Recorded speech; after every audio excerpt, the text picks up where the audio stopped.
So this doll was part of a collab hosted by Zapdos Repaint over on Instagram, and I chose to do Zapdos because that was one of the only ones left and I really liked the idea. So using a Cleo doll, I rerouted a Mohawk's worth of the colour Dandelion from Custom Doll Hair AU. And then we jump onto the face up. So I always like to get a good base layer of colours down first. I use Rembrandt soft pastels. I have a pack of 30. It's the portrait set, and they've just got the best pigments ever. To contour the face, I did a mix of 3 colours. So I used a really dark brown, a really reddish brown, and then a much lighter tan colour just to sort of lighten it up again. Using more than one colour in a mix just really helps breathe life, I think, into the colour, and then you just don't get this flat, murky looking sort of contour.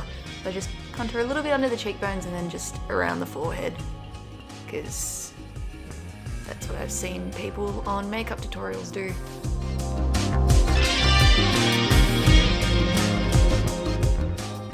And you'll see on this one cheek I went way too big, so just with some water and a cotton glove I just wiped it away and tried to blend it out, and then gave up because I figured I'm not giving this doll away. It'll be fine.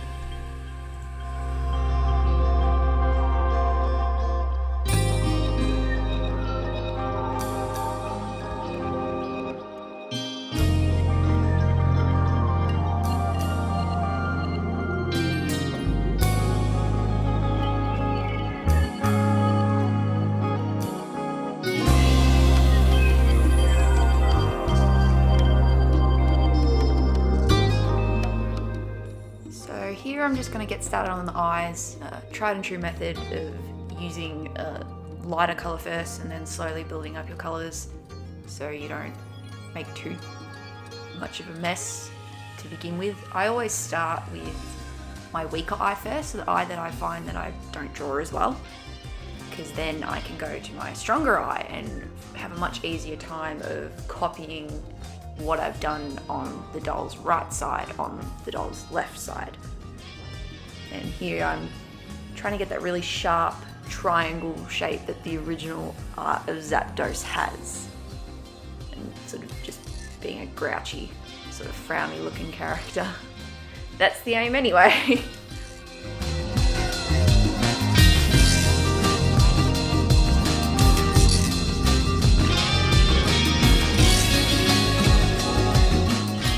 And I don't remember how, and I don't remember why, but I obviously goofed it at some point and completely restarted that eye.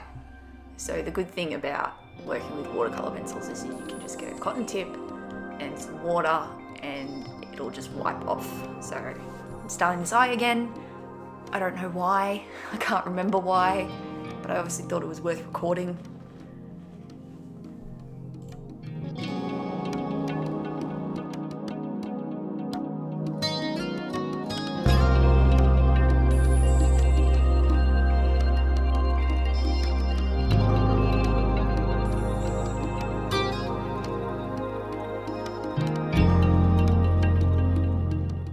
Here I'm starting the eyebrows.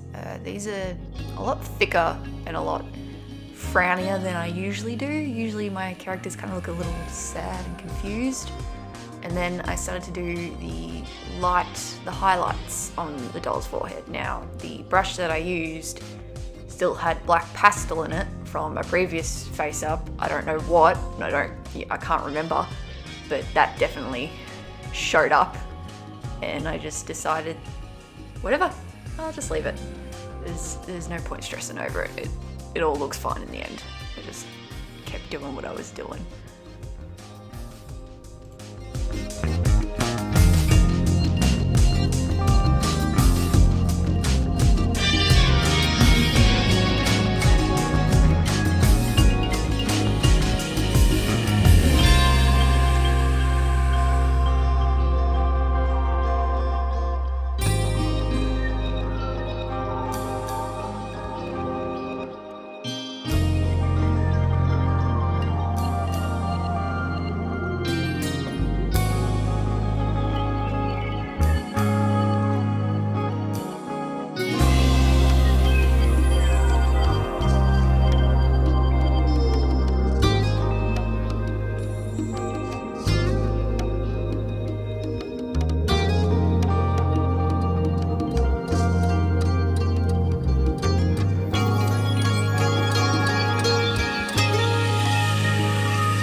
eyes. So I always like to put a layer of white down first, just to start building up that colour, because it's really hard to build up white over lots and lots of layers.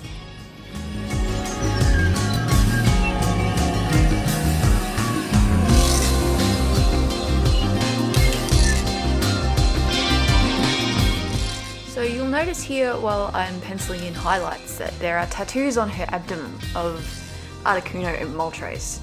That was part of my original concept, and then I tried doing it and decided I hated it. So they will disappear very soon.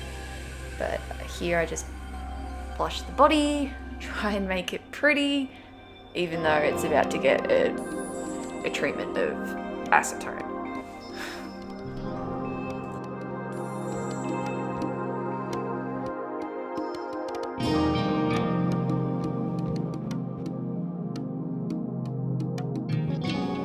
Once all the blushing's done, then I get started on the eyes. So the first thing I always do is put down just sort of the general shape of the iris and try to fill it in with a flat colour. Usually doesn't come up that well, but because I work with so many layers, I just like to put that base colour down and then just work on darkening the colours of the eyeshadow, and yeah, just really trying to build up those values.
This time that I realised the doll's right eye was significantly higher and squintier than the left eye.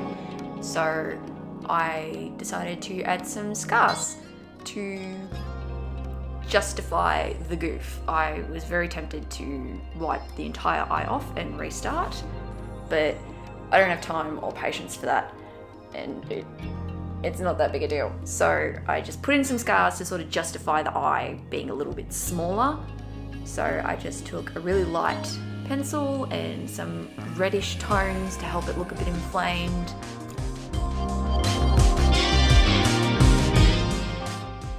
And then off camera, I used my awl to poke 2 holes in to put the eyebrow piercing into the doll. And what I thought, the pressure from poking the awl through the vinyl made this really cool cracking sort of scarred look in the several layers of Mr. Superclear that's on the doll. So what I decided to do was take an awl and sort of scratch up the Mr. Superclear on the doll to kind of look like scars and old scratches and stuff, because she's a punk girl and she's been in fights. And then I sprayed the next layer of super clear, and because the damage that I did wasn't that, deep, it just disappeared, and there's my hair, because I don't know what I'm doing. And I don't know what possessed me between here and now to dress the doll in all the clothes, but something possessed me to dress the doll in all the clothes. So all of these clothes, I didn't make anything. I added some gold tubing to the black pieces, but otherwise this is all factory clothes that I just found that really, really suited and kind of made sense for like a Team Instinct member. It's all yellow, all black, all gold. It was really lucky on my point.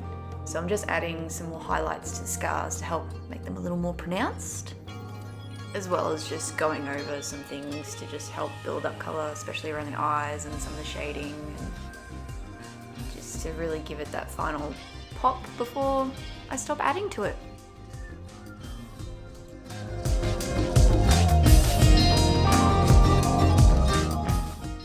And then after all that, that's the pencil and pastel portion of the face up all done.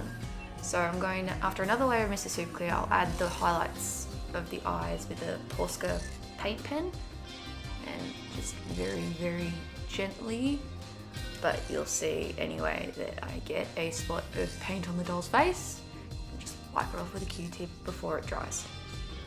No panic needed.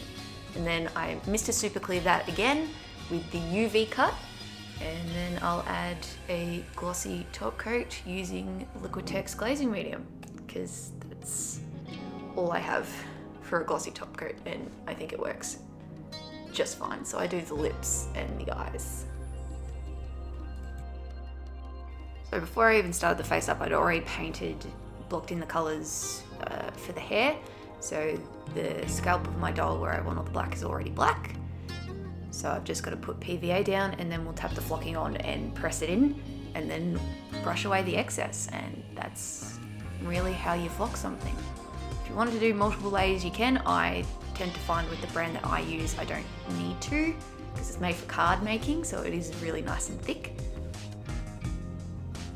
But I also found that the flocking that I bought, it's listed as black, but it is in fact navy blue, which is common with a lot of black things. It's not black, it will be a really dark blue. So that's just something I had to suck up, because unfortunately next to yellow and next to a lot of black, it was really noticeable, but there's not much I can do about it unless I want to wait a week to get black flocking from a woodworking company. Now, I thought this flocking stuff would be a lot easier to get out of the hair that was already in the doll. It was not. It was not.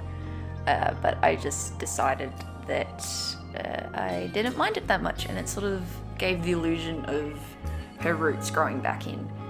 And I tend to find that half the struggle with art anyway is just getting to be okay with the mistakes you made, and that's just how I decided to be okay with the mistake I made. So she's just got lovely navy blue roots. And with the flocking all done, you can see there's a very clear, obvious line where the re-rooted hair and the flocking meets. So that's why those two braids are in the front of the hair. So I'll wrap them around when I style the mohawk, which I didn't do on camera because it was a nightmare to film. I tried. I promise I tried. It was just awful. And that's it. That's the doll done. I'm really happy with how she turned out, all my goofs aside, and I learned a couple of things, which is always good. So I guess thanks for watching, and hopefully I'll see you guys next time.